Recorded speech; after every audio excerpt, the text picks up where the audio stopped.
Hey, what's up guys, welcome back to another video. Today I'm gonna show you how to fix zoom problem in your iPhone or iPad iOS version. So let's get started without wasting any time. As you can see, my iPhone has been zoomed in and now it's not going back to the normal condition. So I have turned it off and turned it on back, still not fixed my problem. So let me show you guys how can you fix this problem in your iPhone. So first of all, select the three figures and double tap on the screen. So 1 2,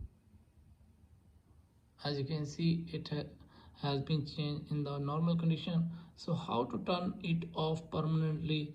So first of all, open settings on your phone, and as you can see, go to the accessibility, and as you can see, here is the zoom. So you have to turn it off. So as you can see, your problem has been fixed permanently. So if you have any problem, let me know in the comments. Thanks for watching.